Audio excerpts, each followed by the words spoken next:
ओम शांति। कौन से शब्द हम बार बार बोलते और कहीं ना कहीं वो हमारे जीवन में परिस्थितियां क्रिएट कर देते। हम जैसे सुबह उठते हैं, उठते ही कई बार हमारा मन विचलित होता बहुत सारे नेगेटिव विचारों में। हम सबसे पहले उठते ही अपने फ़ोन को चेक करते हैं। फ़ोन में किसी का मैसेज आया और कोई ऐसा मैसेज जिसमें आपको क्रोध आ गया या टेंशन हो गई।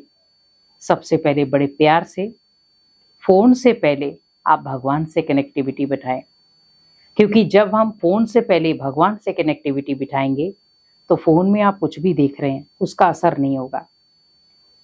क्योंकि आज कहीं ना कहीं समय ने हमें यही सिखाया, परिवर्तन। और परिवर्तन हम नेगेटिविटी में ज़्यादा हो गए। समय हमें पॉजिटिविटी में लेकर जा रहा था, लेकिन हम नेगेटिविटी में चले गए। आज व्यक्ति सुबह से लेकर रात तक धन कमाता है, सोचता है मैं अपनी फैमिली को खुश कर सकूं, लेकिन उसी धन का आधा हिस्सा वो नशे में ले जाता है।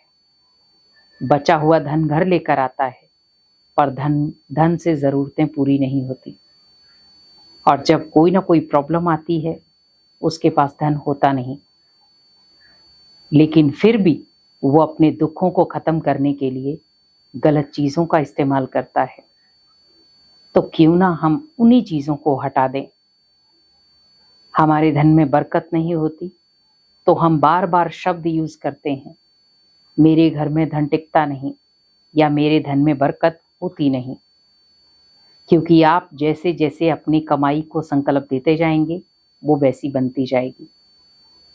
आप जो भी कमा रहे हैं उस कमाई में आप संकल्प पॉजिटिव दो कि मैं जितना भी धन कमाता हूं वो धन पर्याप्त है, वो धन सक्षम है और उस धन से ही मुझे अपने परिवार में खुशियां लानी है।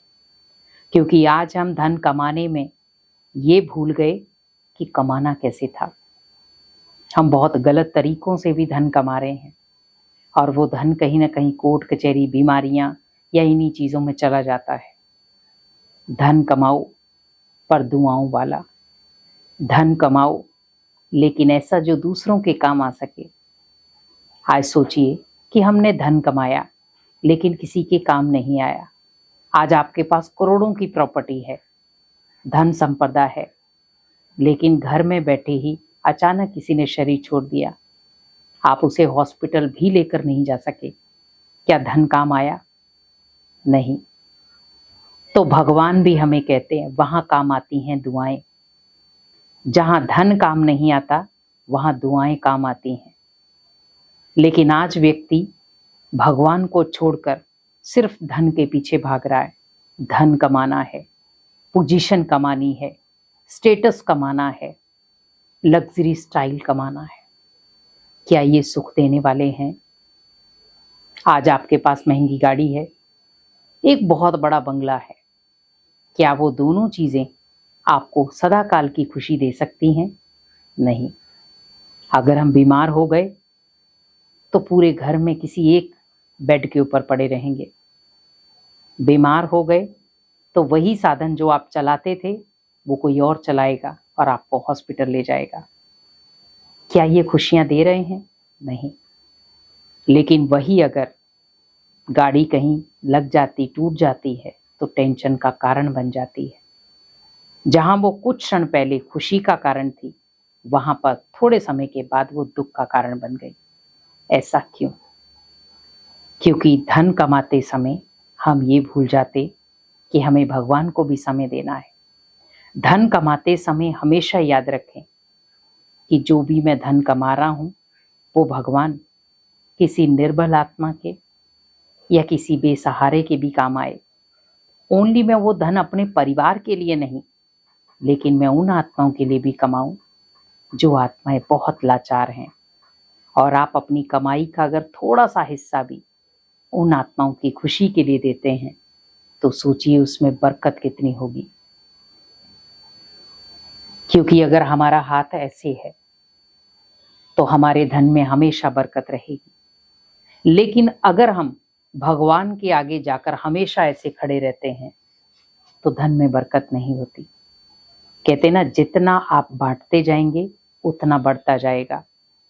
लेकिन आज व्यक्ति क्या सोचता है, सिर्फ मेरी तिजोरी भरे, सामने वाले से मुझे कोई लेना देना नहीं। लेकिन भगवान कहते, बच्चे, जब तू अनेक आत्माओं को बांटेगा तो मैं तेरी झोली भरूंगा।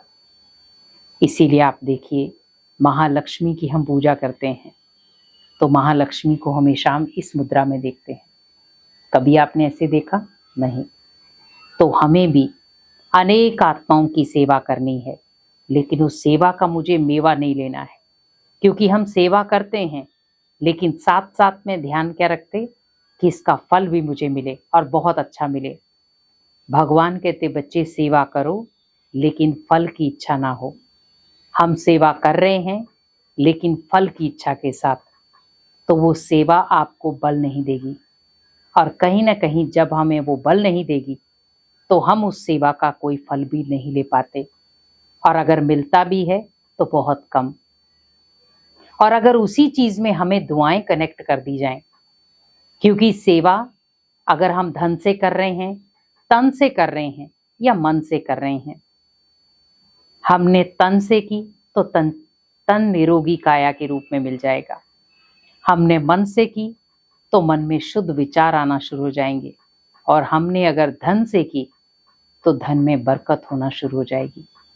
तो सोचिए कि जब धन में बरकत हो रही है और उसी धन को हम निर्बल आत्माओं या ऐसे बेसहारा आत्माओं के लिए भी काम लगा रहे हैं, तो वहां पर मिलेंगी दुआएं। तो धन आया दुआओं के काम, और जब हम दुआएं कमाते हैं तो धन में खुद ब खुद बरकत होती है। पर बार बार अपने घर में ये शब्द यूज करना, मेरे धन में बरकत नहीं, मेरे घर में धन टिकता नहीं, तो कहीं ना कहीं आपके घर में धन टिकेगा भी नहीं। क्योंकि जो संकल्प आप दोगे वही संकल्प को क्रिएट करता है, और आपका धन आपको शक्ति नहीं देगा, और वो धन आपको बल भी नहीं देगा, और आपके घर की ज़रूरतों को भी पूरा नहीं कर पाएगा। बच्चे भी आज कहीं ना कहीं उसी धन को मिसयूज करके नशे कर रहे हैं। तो कहीं ना कहीं हम जो धन कमा रहे हैं वो कैसा है, ध्यान दें। उस धन को आध्यात्मिक रास्ते पे मोड़ दें, तो आपके बच्चे नशे पत्ते का रास्ता छोड़ देंगे। क्योंकि कहीं ना कहीं हम व्यर्थ खाते से धन कमा रहे हैं, तो वो व्यर्थ चीज़ों में ही जा रहा है। दुआओं से कमाएंगे तो दुआओं में ही जाएगा, तो उससे बल भी मिला, शक्ति भी मिली, और आपके धन में बरकत भी हो गई। ओम शांति।